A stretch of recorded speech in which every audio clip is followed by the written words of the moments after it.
పాఠాలు ప్రతి ఒక్కరూ నేర్చుకోవాల్సిందే. కరోనా విజ్ఞానం అందరికీ అవసరమవుతోంది. మొదటి దశలో కరోనా వచ్చిన తర్వాత బతికి బట్ట కడితే చాలనుకున్నట్టుగా పరిస్థితులు వస్తే తాజాగా సెకండ్ వేవ్ జనాలకు చుక్కలు చూపిస్తోంది. కరోనా కట్టడి కోసం కేంద్ర రాష్ట్రాలు ఎన్ని చర్యలు తీసుకుంటున్నప్పటికీ కేసులు మాత్రం ఏకబిగువున పెరిగిపోతున్నాయి. కరోనా అంటే హడలిపోయేలా పరిస్థితులు మారిపోయాయి. మొత్తంగా కరోనా నుంచి బయటపడటం ఎలా అన్న సందిగ్ధంలోకి జనం వచ్చారు. ఇక డేంజరస్ కరోనా మనిషిని ఏ రకంగా చంపుతుందో అస్సలే అర్థం కాని దుస్థితి నెలకొంది. వైద్యమో రామచంద్ర అంటూ జనం ఆసుపత్రుల చుట్టూ తిరుగుతున్నారు. ప్రభుత్వం చాలినన్ని పడకలున్నాయని చెప్తున్నా జనం ప్రైవేట్ ఆసుపత్రులకు క్యూ కడుతున్నారు. తెలుగు రాష్ట్రాల్లోని ప్రైవేట్, కార్పొరేట్ ఆసుపత్రుల్లో అసలు ఖాళీలే లేవన్నట్టుగా సిట్యువేషన్ మనకు కనిపిస్తోంది. కరోనా కేసులతో ఆసుపత్రులన్నీ నిండిపోవడమే కాదు, ఆసుపత్రుల బయట సైతం జనం ట్రీట్మెంట్ కోసం వెయిట్ చేసేలా పరిస్థితులు వచ్చేశాయి. కరోనా విజృంభణతో ఎక్కువగా బాధితులు లంగ్ ఇన్ఫెక్షన్తో ఆసుపత్రి పాలవుతున్నారు. ఇక కరోనా మనిషిని ఏ విధంగా గందరగోళానికి గురి చేస్తుంది? మనిషిని చంపేసే అంత తీవ్రత కరోనాలో ఏముందన్న అయోమయం రోగుల్లో నెలకొంది. అప్పటి వరకు మాట్లాడుతూనే ఉంటున్నారు. అంతలోనే పల్స్ ఆగిపోవటం, ఊపిరి అందకపోవటంతో జనం ప్రాణాలు కోల్పోతున్నారు. ఈ నేపథ్యంలో కరోనా రోగులకు ఆసుపత్రుల్లో ఎలాంటి ట్రీట్మెంట్ ఇస్తున్నారు? కరోనా వచ్చి ఆసుపత్రుల్లో ట్రీట్మెంట్ చేసుకుంటున్న వారెందరూ? ఎంతమందికి వెంటిలేషన్ అవసరమవుతోంది? కరోనా శరీరంలో ప్రవేశించాక శరీరంపై ఎలాంటి ప్రభావం చూపెడుతుంది? కరోనా వచ్చిందని ఎలా కన్ఫర్మ్ చేసుకోవాలి? వ్యాధి పెరగకుండా తక్షణం ఎలాంటి ట్రీట్మెంట్ స్టార్ట్ చేయాలి? టెస్ట్కు వెళ్లకముందే అనుమానం ఉంటే ఏం చేయాలి? కార్పొరేట్ ఆసుపత్రిలో కరోనాకి ఇస్తున్న ట్రీట్మెంట్ ఏంటి? ఆసుపత్రులకు వచ్చే వాళ్ళలో మేజర్ సమస్య ఏంటన్న దానిపై జనరల్ ఫిజిషియన్ డాక్టర్ పాపారావు గారు మనతో లైవ్లో ఉన్నారు. వారిని అడిగి తెలుసుకుందాం. నమస్తే పాపారావు గారు. నమస్కారం అండి. ముందుగా కరోనా వచ్చిన తర్వాత ఏం చేయాలి, కరోనా రాకుండా ఏం చేయాలి అనే దానికి మాట్లాడుకుందాం. బిఫోర్ దాట్ మనం చూస్తున్నాం సార్, ఢిల్లీ, మహారాష్ట్ర వంటి ప్రాంతాల్లో కాన్స్టెంట్గా కేసెస్ పెరుగుతూనే ఉన్నాయి. వెరాస్ మనకి చూస్తే తెలంగాణలో ఒకప్పుడు, అంటే మొన్న మధ్య కొన్ని రోజుల క్రితం ఒక 12,000 కేసెస్ అలా నమోదైనప్పటికీ ఇప్పుడు ఒక 7,000 ఒక కన్సిస్టెన్సీ కనిపిస్తోంది అని చెప్తున్నారు. మనం చూస్తున్న కేసెస్ని బట్టి అలా అనుకోవాల్సి వస్తుంది. అంటే ఇవన్నీ నిజమే అంటారా? ఇప్పుడు ఒక ఫేక్నెస్ ఒకటి క్రియేట్ అవ్వబడింది, వస్తున్న కేసెస్ని దాచిపెడుతున్నారు అనేవి మనం వింటూ ఉన్నాము. వీటి మీద మీ అభిప్రాయం ఏంటి? వస్తున్న కేసులను దాచిపెడుతున్నట్లయితే వేలకు వేలు, లక్షలు లక్షలు చూపించడం ఎందుకండి? 2,000, 3,000 కూడా చూపించవచ్చు. అట్లా కాదు, ఒకసారి హాస్పిటల్స్ కి వచ్చి వాళ్ళ PCR టెస్ట్ చేయించుకున్నట్లయితే ఇది ICMR నుంచి OTP వస్తుంది. అంటే ఖచ్చితంగా ఆధార్ కార్డుతో లేదన్నా ఏదైనా ID కార్డుతో వెళ్ళినప్పుడు PCR టెస్ట్ పాజిటివ్ ఉంటే ఆటోమేటిక్ గా లెక్కల్లోకి వచ్చేస్తుంది. ఇవాళ ఇప్పటి వరకు కోవిడ్ మొదలైన తర్వాత ఇప్పటి వరకు 3.86 lakhs, ఇదే అత్యంత ఎక్కువ స్కోరు ఇవాళ నమోదైంది. సో దీన్ని బట్టి ఇది ఇంకా వ్యాప్తి చెందుతుందనే మనం చెప్పుకోవచ్చు. ఓకే, అంటే ఇప్పుడు మనం చూస్తున్నాం చాలా మంది హాస్పిటల్స్ బయట అంబులెన్సెస్ లో వెయిట్ చేయాల్సి వస్తుంది. కొన్ని సిచ్యువేషన్స్ చూస్తున్నాం, వారి పర్సనల్ వెహికల్స్ కూడా తీసుకొచ్చేసి ఆసుపత్రి బయట వెయిట్ చేస్తూ ఉన్నారు. అంటే బెడ్స్ కొరత చాలా కనిపిస్తోంది అన్న మాట మనకి క్లియర్ గా అర్థమవుతోంది. అండ్ నిజంగానే బెడ్స్ కొరత అంతలా ఉందా సార్? బెడ్స్ కొరత ఎంతో కొంత ఖచ్చితంగా ఉందండి. ఎందుకంటే రోగుల సంఖ్యను చూసుకుంటే, అయితే మనం ఇందులో కొన్ని బేరీజ్ వేసుకుని చాలా మంది భయపడిపోయి అడ్మిట్ అవ్వాలని ఎదురు చూస్తూ ఉన్నారు. అడ్మిషన్ కి అవసరమైన కొన్ని పరిస్థితులు ఉంటే మాత్రమే వీళ్ళు అడ్మిట్ అవ్వాల్సి ఉంటుంది. ఆక్సిజన్ సాచురేషన్ పడిపోవటం, లేదా తీవ్రమైన డిసీజ్ రావటం, లేదా 5-6 రోజుల తర్వాత ఇంకా ఫీవర్ కంటిన్యూ అయ్యి ఇంకా దగ్గు, ఆయాసం ఇలాంటివన్నీ ఎక్కువైతే అలాంటి వారు డాక్టర్ సలహా మేరకు అడ్మిట్ అవ్వాల్సి ఉంటుంది.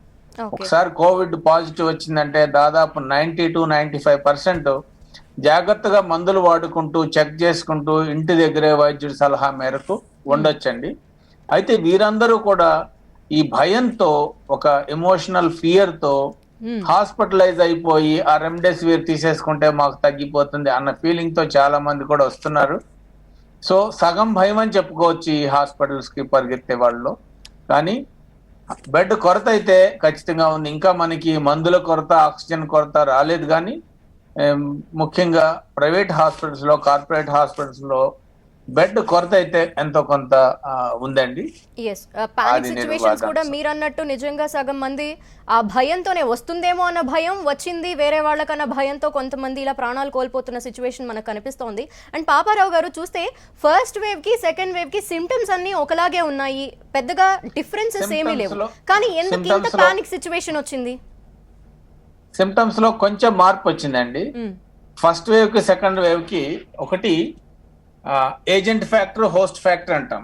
హోస్ట్ ఫ్యాక్టర్ అంటే మన హ్యూమన్ బీయింగ్ లో వచ్చిన ఒకటి బిహేవియల్ యాటిట్యూడ్, ఇది కేసులు ఎక్కువ అవడానికి కారణాలు. కోవిడ్ అప్రాప్రియేట్ బిహేవియర్ ని డీవియేట్ చేయటం. అంటే చాలా వాట్సాప్ల్లో అన్ని మెసేజెస్ వస్తున్నాయి, కానీ చివరికి మా దగ్గరకు వచ్చేసరికి వాళ్ళకి పాజిటివ్ వచ్చిందని తెలుసు, మేము ఒక షీల్డ్ ఎదురుగా పెట్టుకుంటాం, ఆ షీల్డ్ లోపలికి వచ్చి మాస్క్ తీసి మరీ మాకు చెప్పడానికి ప్రయత్నం చేస్తారు. అలాంటప్పుడు వాళ్ళకి కోవిడ్ అప్రాప్రియేట్ యాటిట్యూడ్ రాలేదన్నమాట. ఈ జాగ్రత్తలు పూర్తిగా పాటించి మళ్ళీ శానిటైజేషన్, మాస్క్ అండ్ డిస్టెన్స్ అండి, ఇవి గోల్డ్ స్టాండర్డ్స్ టు ప్రివెంట్. అయితే ఇవి మనం యాటిట్యూడ్ లోకి మనం కాన్షియస్ గా ఉండటమే కాదు, జాగ్రత్తగా ఉండటమే కాదు, మన యాటిట్యూడ్ లోకి ఇవి మనం అలవర్చుకోవాలి. చేతులు కడుక్కోవటం, ఎక్కడ ఏముందో అనే భ్రమలో, ఎక్కడ వైరస్ వచ్చేస్తుందో అన్న దీంట్లో ఉండటం, ఎట్లాగా ట్రాన్స్మిట్ అవుతుంది అనే దాని మీద కూడా పూర్తి అవగాహన కలిగి ఉండటం, ఇది ముఖ్యం. చాలా మందికి నాలెడ్జ్ ఉంది, చాలా మందికి ఎక్కువ నాలెడ్జ్ కూడా ఉంది, దాంతో భయాలు కూడా ఎక్కువ అవుతున్నాయి. కోవిడ్ యూనివర్సిటీ, అదే వాట్సాప్ యూనివర్సిటీలో చాలా మంది డిగ్రీలు, పోస్ట్ గ్రాడ్యుయేట్లు కూడా వచ్చేసాయి. అయితే ఈ రియల్ అప్రాప్రియేట్నెస్ అనేది గమనించి దానికి అప్రాప్రియేట్ గా మనం బిహేవియర్, యాటిట్యూడ్ మలుచుకుంటే దీన్ని ఇంకా కంట్రోల్ చేసుకోవచ్చండి. అంటే ముఖ్యంగా నేను చెప్పేది ఈ డిఫరెన్స్ ఫస్ట్ వేవ్ కి సెకండ్ వేవ్ కి హోస్ట్ ఫ్యాక్టర్ లో వచ్చిన డిఫరెన్స్ ఏంటంటే, ఎక్కువ మైల్డ్ డిసీజే ఎక్కువ మందికి వస్తుంది. అండ్ ఫస్ట్ వేవ్ లో చాలా సీరియస్ డిసీజ్ ఎక్కువ మందికి వచ్చేది. రెండోది ఎక్కువ రిస్క్ ఫ్యాక్టర్స్, ఏజ్, కోమార్బిడిటీస్ ఉన్న వాళ్ళకి ఇప్పుడు కూడా చాలా తీవ్రంగా వస్తుంది. ఓవరాల్ మరణాల సంఖ్య కూడా రిలేటివ్ గా అప్పుడు ఎలా ఉందో ఇప్పుడు కూడా మోరార్లెస్ అలాగే ఉంది. కొంచెం ఓవరాల్ గా రిలేటివ్ నెంబర్స్ తగ్గినా సరే అబ్సల్యూట్ నెంబర్స్ బాగా పెరిగాయి. మూడోది ఈ డయేరియా రావటం ఎక్కువ మందికి. మొదటి వేవ్ లో డయేరియా ఎక్కువ మందికి లేదు, ఇప్పుడు నీళ్ళ విరోచనాలు అవటం, అట్లాగే బాగా నీరసించిపోవడం, ఇలాంటివి ఇప్పుడు కొత్తగా రెండో వేవ్ లో ఎక్కువ మందికి కూడా వస్తుంది. వేరాజ్ మొదటి వేవ్ లో అంత ఎక్కువ లేదు. ఇది host factors. Whereas agent factor, agent అంటే ఇక్కడ కోవిడ్ వైరస్ గురించి చెప్పుకోవాలంటే మొదటి దశ కన్నా ఇప్పుడు రెండో దశలో దాని యొక్క ఇన్ఫెక్టివిటీ, అంటే ఒక వ్యాధిని అంటింపజేసే శక్తి బాగా పెరిగినట్టుగా తెలుస్తుంది. అంటే ఇంతకు ముందు ఒక వ్యక్తి 3.5 నలుగురికి అంటించగలిగే సామర్థ్యం ఉన్న వైరస్ ఇప్పుడు 6.57 మెంబర్స్ వరకు ఒక ఇన్ఫెక్ట్ అయిన వ్యక్తి అంటిస్తున్నాడు యావరేజ్ న.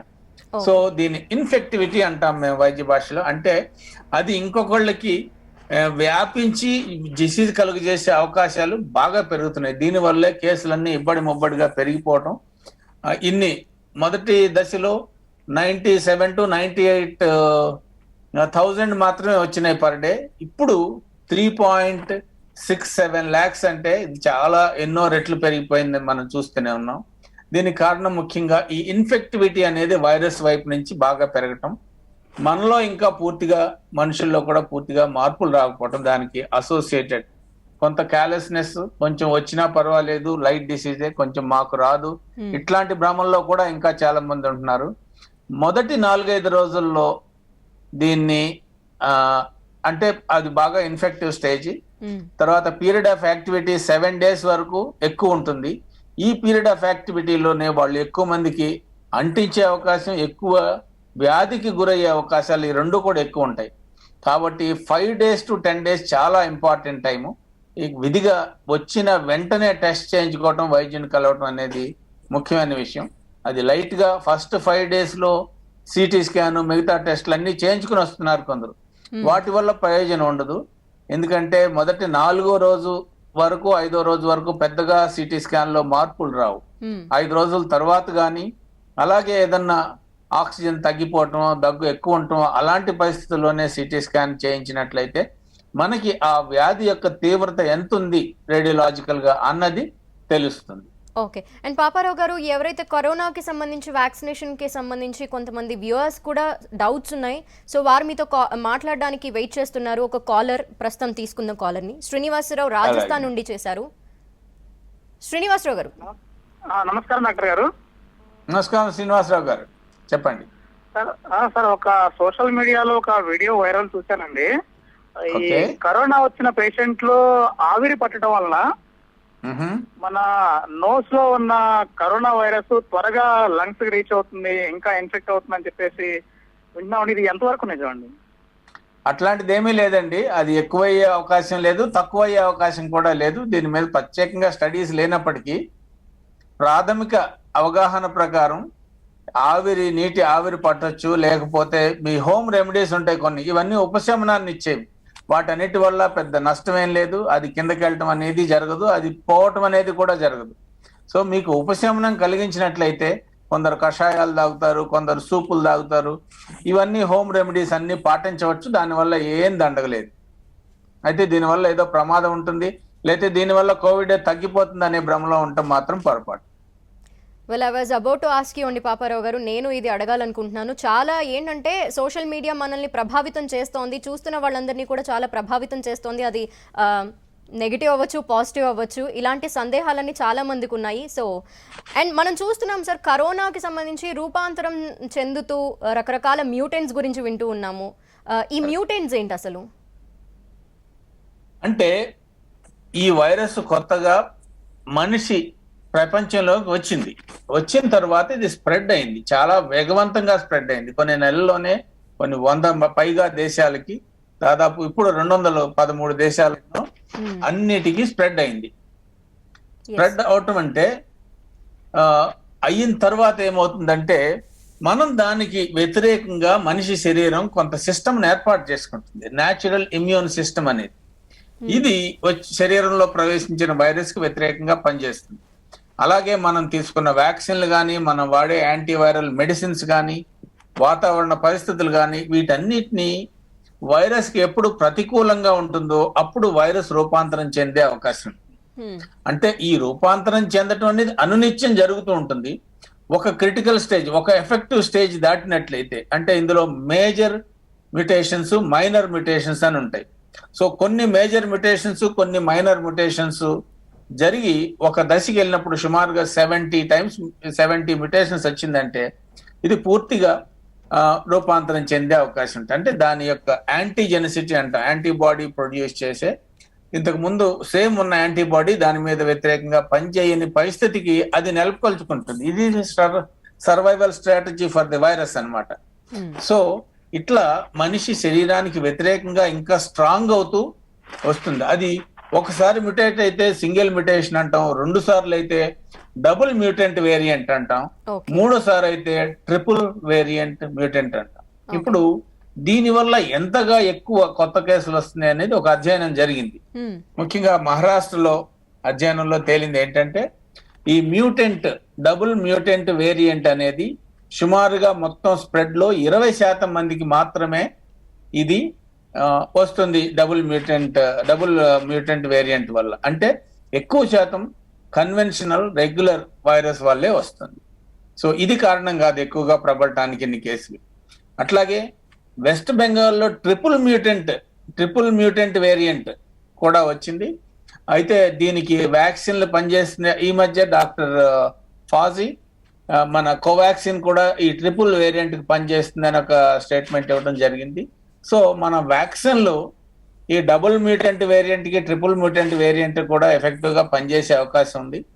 అయితే ఇది కొత్త వ్యాక్సిన్స్ తయారు చేసేటప్పుడు ఈ కొత్త మ్యూటెంట్ ని కూడా వ్యతిరేకంగా యాంటీబాడీస్ ప్రొడ్యూస్ అయ్యేటట్టు ఈ కొత్త మ్యూటెంట్ వేరియంట్స్ కి మనం రోగ నిరోధక శక్తి డెవలప్ అయ్యేటట్టు ఆటోమేటిక్ గా ఈ వ్యాక్సిన్ కంపెనీలు వాళ్ళ ఉత్పత్తుల్ని అప్డేట్ చేసుకుంటూ ఉంటారు. సో అదండి మ్యూటేషన్ అంటే, అది దానికి అనుకూలంగా కొన్ని మార్పులు చేసుకుంటుంది తన శరీరంలో. దీన్నే మనం మ్యూటేషన్స్ అంటాం. ఓకే, మరొక కాలర్ ఉన్నారు పాపారావు గారు. దొరైరాజు చిత్తూరు నుండి చేశారు. నమస్తే అండి. నమస్తే మేడం. సార్తో మాట్లాడచ్చు? షూర్ మాట్లాడండి. సార్ మా అమ్మాయికి కోవిడ్ పాజిటివ్ వచ్చింది. ఓకే సార్ మా అమ్మాయి బెంగళూరులో జాబ్ చేస్తుంది సార్. కోవిడ్ పాజిటివ్ వచ్చింది. ఓకే ఇప్పుడు హోమ్ క్వారంటైన్ లో ఉంది. గవర్నమెంట్ ఇచ్చే టాబ్లెట్స్ వాడుతుంది. ఓకే మైల్డ్ చెస్ట్ పెయిన్ అప్పుడప్పుడు వస్తుంది అంటుంది సార్. రోజులో 2 times 3 times. అంటే 10 days అయిపోయింది ఆల్రెడీ. ఓకే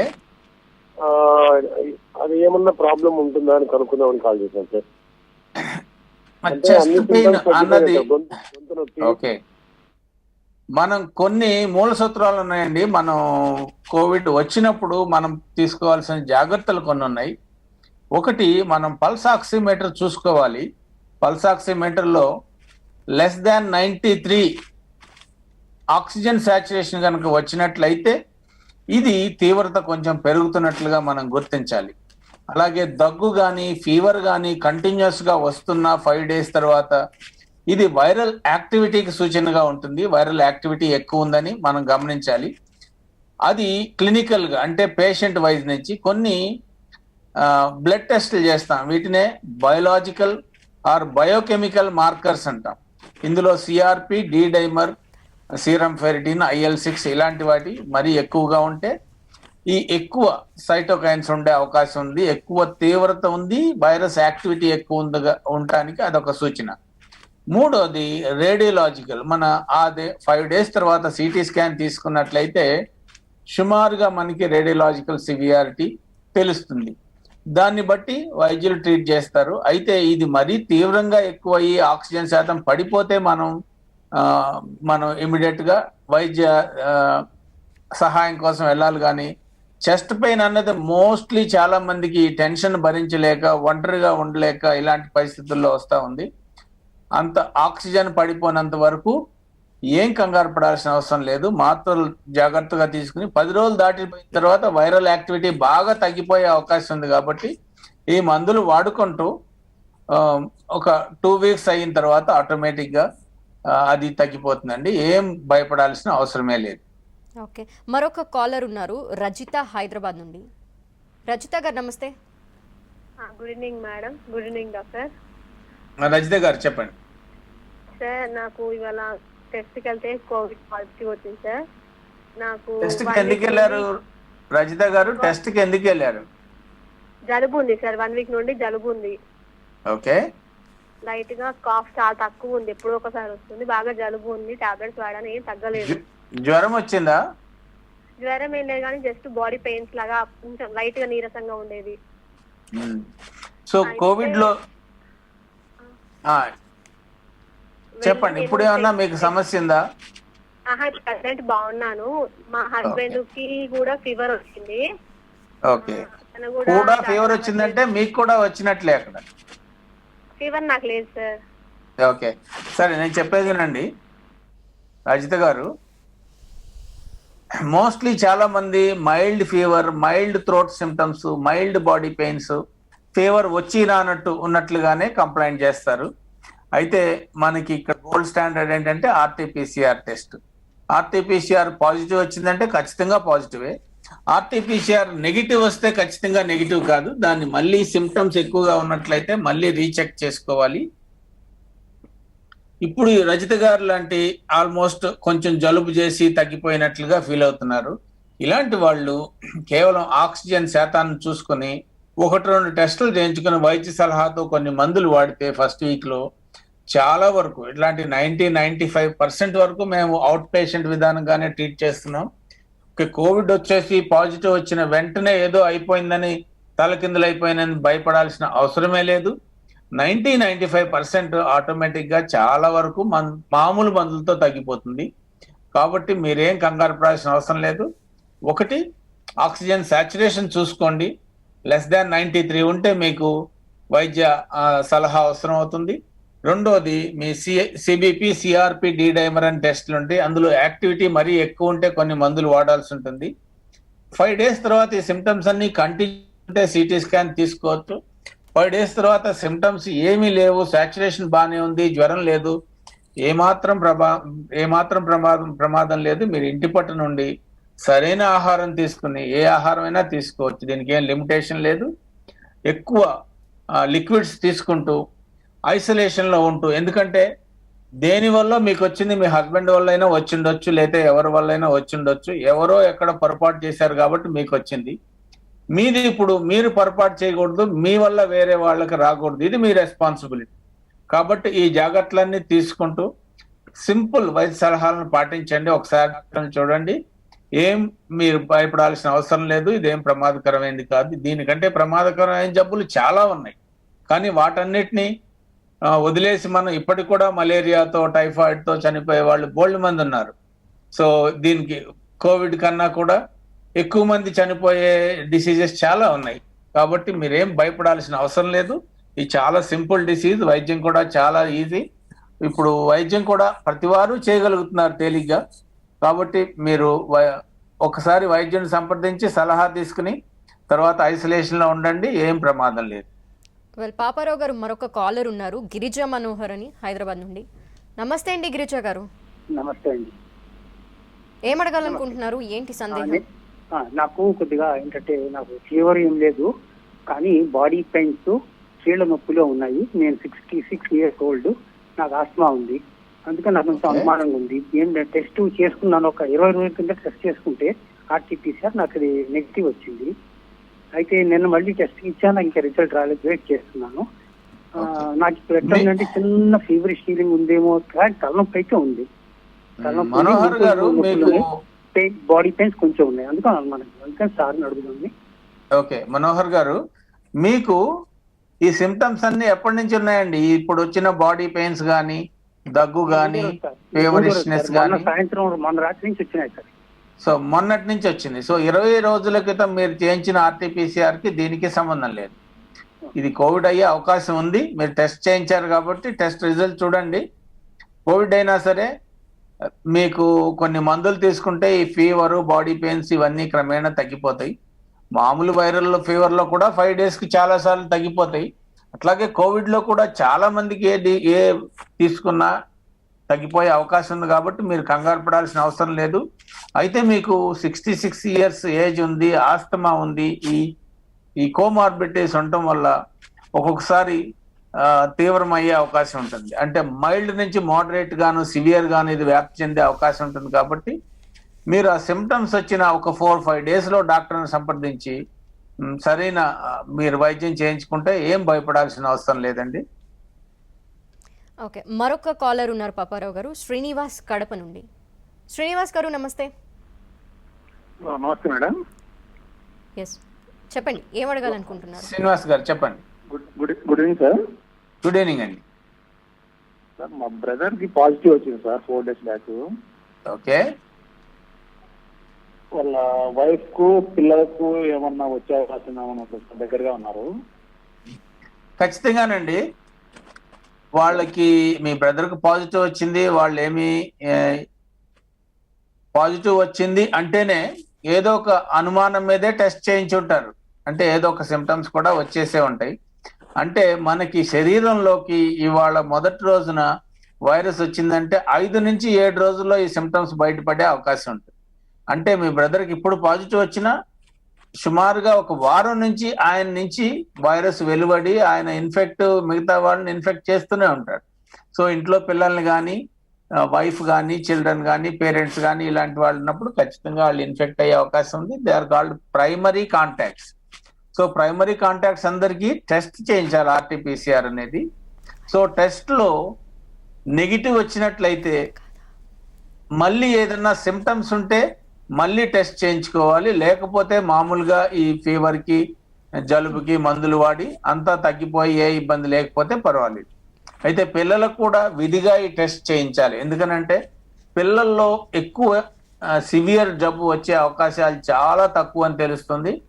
అయితే పిల్లల వల్ల ఈజీగా మిగతా వాళ్ళతో ఆడుకోవటానికి కానీ, పెద్దల దగ్గరికి వెళ్ళి చనువు కొద్దీ వెళ్ళటం కానీ ఇలా చేసినప్పుడు పిల్లలకి వాళ్ళకి డిసీజ్ రాకపోయినప్పటికీ, రోగ లక్షణాలు లేనప్పటికీ ఇది వేరే వాళ్ళకి అంటించే అవకాశం ఎక్కువగా ఉంటుంది పిల్లల్లో. కాబట్టి విధిగా టెస్ట్ చేయించి వాళ్ళకి పాజిటివ్ వచ్చినట్లయితే ఐసోలేషన్ లో ఉంచాలి. ఎలాగంటే ఇప్పుడు మీ తమ్ముడికి వచ్చింది కదండి, మీ తమ్ముడికి మిగతా ఇంట్లో ఎవరికైనా పాజిటివ్ వస్తే పాజిటివ్ వాళ్ళందరూ కలిసి ఉండొచ్చు.